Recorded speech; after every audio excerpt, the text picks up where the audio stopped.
বাচ্চাদের স্কুলের টিফিনের জন্য একদম চটজলদি আর কম সময়ে কম উপকরণে কিছু বানাতে হয়, তাহলে কিন্তু আজকের রেসিপি অবশ্যই তোমার জন্য।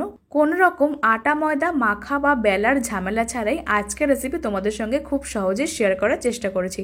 তো চলো দেখে নেওয়া যাক ভিডিওটা।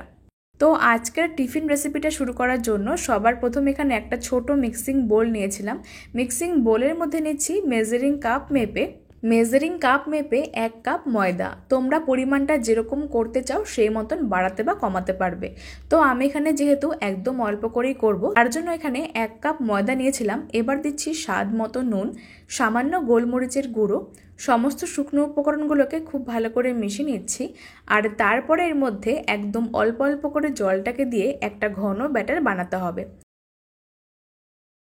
আর আজকের রেসিপি দেখতে দেখতে তোমরা কমেন্টে জানিয়ে ফেলো যে আজকের ভিডিও তোমরা কে কোন জায়গা থেকে দেখছো, তাহলে আমি তোমাদের প্রত্যেকের কমেন্টে ধন্যবাদ জানাতে পারবো।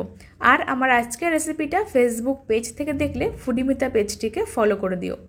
দেখতেই পাচ্ছ বন্ধুরা, মেজারিং কাপ মেপেই 1 কাপ জল নিয়েছিলাম, সেটাকে পুরোপুরি দিয়ে দিয়েছিলাম। তারপরে খুব ভালো করে মিশিয়ে নিতে হবে। আর মিশ্রণটা যেহেতু এখনও অনেকটাই ঘন রয়েছে, তার জন্য আরও সামান্য পরিমাণে জলটাকে দিয়ে খুব ভালো করে মিশিয়ে নিচ্ছি।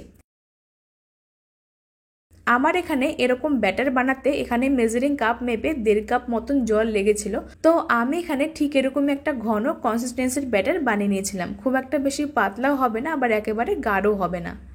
আর সবশেষে সামান্য পরিমাণে 1 টেবিল চামচ তেল দিচ্ছি। তেলটাকে দিয়ে খুব ভালো করে মিশিয়ে নিচ্ছি।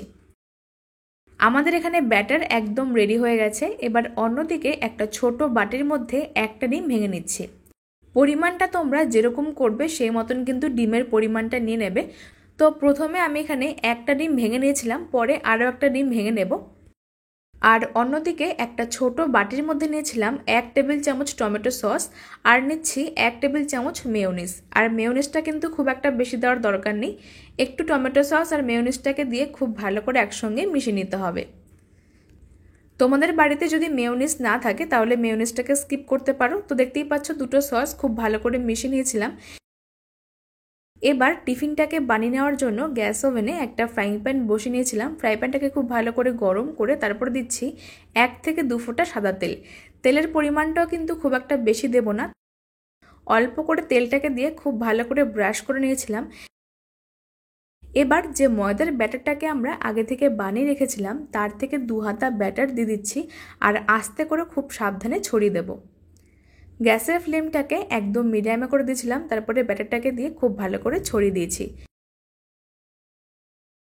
আর কয়েক সেকেন্ড পরে যখন ওপরের দিকটা একটু শুকিয়ে আসবে তখন আমরা এর মধ্যে একটা ডিম ভেঙে নিয়েছিলাম, সেই ডিমটাকে অ্যাড করে নিচ্ছি।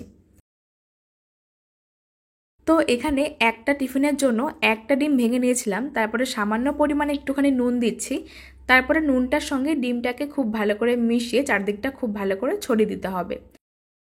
তোমরা এখানে যে কটা টিফিন রেসিপি বানাতে চাও সেই মতন কিন্তু ডিমের পরিমাণটাকে নিয়ে নেবে। দেখতেই পাচ্ছ ডিমটাকে খুব ভালো করে মিশিয়ে এভাবে ছড়িয়ে দিয়েছিলাম। তারপরে একটা সাইড যখন হয়ে যাবে তখন আমরা ওই সাইডটাকে উল্টে দিচ্ছি। এই সময় কিন্তু ফ্লেমটাকে একটু বাড়িয়ে দিয়েছিলাম, তারপরে এপিট ওপিট খুব ভালো করে ভেজে নেব। আর একটুখানি সামান্য তেল ছড়িয়ে দিলাম, এতে করে কিন্তু এই সাইডটা খুব ভালো মতন ভাজা হয়ে যাবে। এবার যে সসটাকে আমরা আগে থেকে বানিয়ে রেখেছিলাম সেই সসটাকে অল্প করে দিয়ে দিতে হবে। 1 চামচ মেয়োনিজ আর টমেটো কেচাপের মিশ্রণটাকে দিয়ে খুব ভালো করে ছড়িয়ে দিতে হবে। তারপরে আমি এখানে দিচ্ছি সামান্য পরিমাণে কুচানো পেঁয়াজ আর কুচানো কাঁচা লঙ্কা। তোমরা চাইলে গাজর কুচি বা ক্যাপসিকাম কুচিও ব্যবহার করতে পারো। তো আমি এখানে সামান্য পরিমাণে কুচানো পেঁয়াজ দিচ্ছি। তারপরে খুব ভালো করে একটা সাইড দিয়ে ভাজ করতে হবে। দেখতেই পাচ্ছ বন্ধুরা, কত সহজে কিন্তু একটা টিফিন রেসিপি ঝটপট বানানো হয়ে যায়, খেতে কিন্তু দুর্দান্ত লাগে। বাড়িতে যদি সবজি না থাকে তাহলে কিন্তু এভাবে শর্টকাটে রেসিপিটা বানিয়ে দেখতে পারো। দেখতে পাচ্ছ কত সহজে কিন্তু সাবধানে ভাজ করে নিয়েছিলাম, আর একটা টিফিন রেসিপি খুব সহজে কিন্তু ভেজে নেওয়া হয়ে গেছে। আর বাকিগুলো একই রকম করে বানিয়ে নিচ্ছি। তো আমি এখানে একই রকম করে আরও একটা টিফিন রেসিপি বানিয়ে নিয়ে একটা প্লেটে সার্ভ করে নিয়েছি। আর দেখতেই পাচ্ছ কতটা সুন্দর লোভনীয় লাগছে। তো বন্ধুরা, আমার আজকের রেসিপি তোমাদের কাছে ভালো লাগলে অবশ্যই লাইক, কমেন্ট আর শেয়ার করতে ভুলো না। আজকের রেসিপি ফেসবুক পেজ থেকে দেখলে ফুডিমিতা পেজটিকে ফলো করে দিও। ইউটিউব থেকে দেখলে চ্যানেলটিকে সাবস্ক্রাইব করে পাশে বেল আইকনটা প্রেস করতে ভুলো না।